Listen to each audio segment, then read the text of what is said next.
দীঘাতে পৌঁছানো অবধি আর রুম ট্যুর আশা করছি তোমরা সবাই সেই দুটো ভিডিও দেখেছো আর আশা করি তোমাদের সেগুলো খুব ভালো লেগেছে। তো রুমে মোটামুটি একটুখানি এই দুটোর একটু ঝাপাঝাপিটা দেখতে দেখতে তারপরে আমরা চলে গিয়েছিলাম পুলে। আর পুলেতে না ভীষণ মজা হয়েছে, আর এই ছুটকুটা তো জল থেকে উঠতেই চাইছে না। তবে জল জিনিসটায় আমি ভীষণ ভয় পাই। আর একে দেখো, এ কি সুন্দর সাঁতার কাটতে পারে। আর বড়দের পুলটাতে রীতিমতন ওর হাইটের অনুযায়ী তো প্রচণ্ডই ডিপ এটা। আর পুলটাতেও এমন জলটা ছিল যে এক সাইডটা একটুখানি মানে উঁচু টাইপের, আর এক দিকটা ছিল ভীষণই নিচু, যেখানে আমরাও পা পাচ্ছিলাম না আর কি। লাফা লাফা লাফা।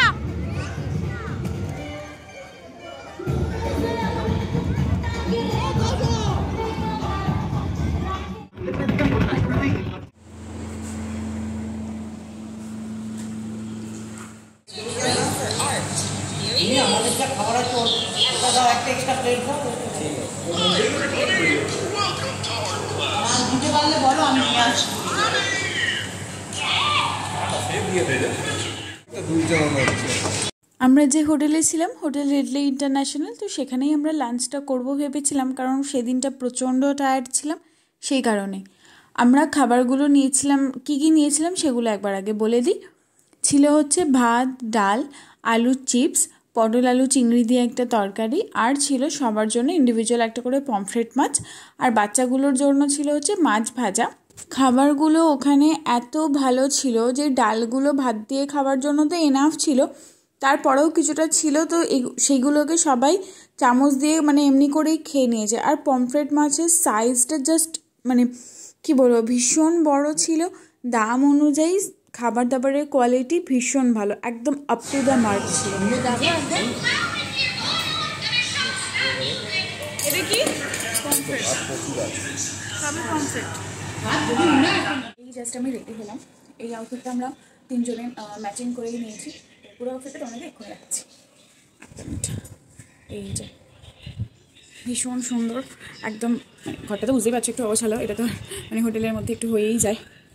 তো এটা একটা ওয়ান পিস, এই হাতার ডিজাইনটা এই যে বড্ড সুন্দর। তো আমরা রেডি হয়ে গেছি, এবার বেরোবো। এই যে লেন্থটাও বেশ অনেকটা রয়েছে, ভীষণ সুন্দর, ভীষণ কমফোর্টেবল, একদম পিওর কটন এটা।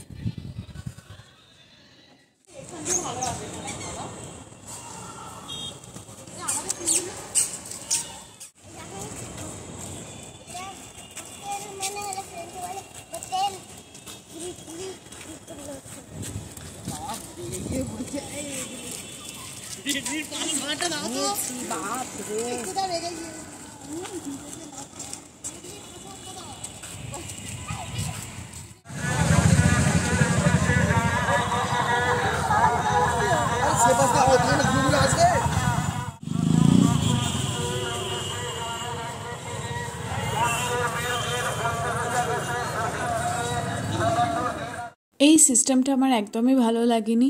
মন্দিরের বাইরে মাঠ রয়েছে এবং সেখানে জুতো যে যেমন পেরেছে খুলে রেখেছে, চলে গেছে। মানে তুমি একটু মনে শান্তি নিয়ে যে মন্দিরটা ঘুরবে, ঠাকুর দর্শন করবে, সেই শান্তি তোমার মনের মধ্যে থাকবে না। সারাক্ষণ মন্দিরে ঢুকবে আর তোমার মনের মধ্যে এটাই হতে থাকবে, জুতোটা আমার বাইরে রয়েছে। তো আমার মনে হলো যে এই সিস্টেমটা খুবই খারাপ। যদিও আমরা 6 নম্বর গেটের কাছে যেখান দিয়ে গেছিলাম সেখানে জুতো রাখার জায়গা ছিল, মন্দিরে ঢোকার সময় ছিল তখনও, কিন্তু ওরা আর জুতো নিচ্ছিল না। তাই আমরাও একটা বস্তার মধ্যে করে জুতোগুলোকে ভরে একটা জায়গার মধ্যে রেখে দিয়ে গেছিলাম। একটা ইনসিডেন্টও বলি, আমরা যখন মন্দির থেকে বেরোই তখন দেখি যে বেশ কতকগুলো ছেলে সেই বস্তাটিকে ঢেলেছে এবং জুতোগুলো পায়ে পড়ে পড়ে দেখছে যে কোনটা তাদের পায়ে আর কি সেট হবে ভালো মতন। ঠিক আছে, মানে যেটা হতো সেটা আর কি চলে যেত, মানে এতটাই বাজে এই সিস্টেমটা লাগলো। যাই হোক, এমনি মন্দিরটা তোমরা দেখো, মন্দিরটা ভীষণ সুন্দর করেছে। ঢুকেই তোমরা এটা প্রথমে দেখতে পাবে, মূর্তি রেখেছে আর ওপরটা এরকম পুরো একটা হোয়াইট, মানে যেহেতু সবটা হোয়াইট ছিল না তাই আরও খুলেছিল ব্যাপারটা। আর সামনে এগোলে আস্তে আস্তে আরও মন্দিরটা তোমরা দেখতে পাবে।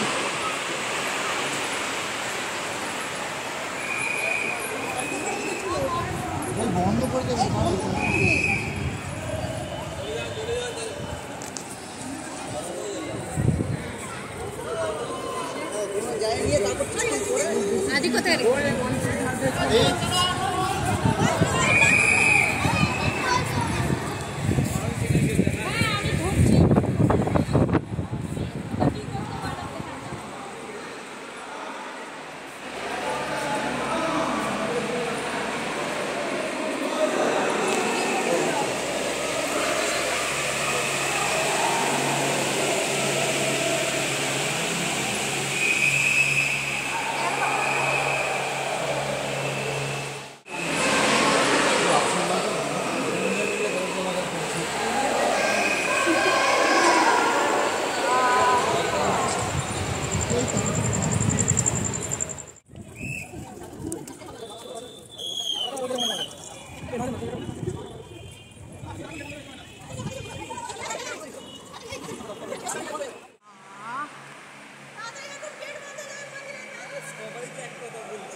তারপরে আমরা 3জন মিলে আর এই 3টে বাচ্চাকে নিয়ে চলে এসেছিলাম ওল্ড দীঘার মার্কেটটা ঘুরতে।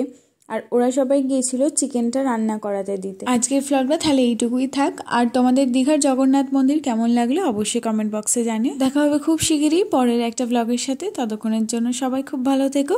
টাটা।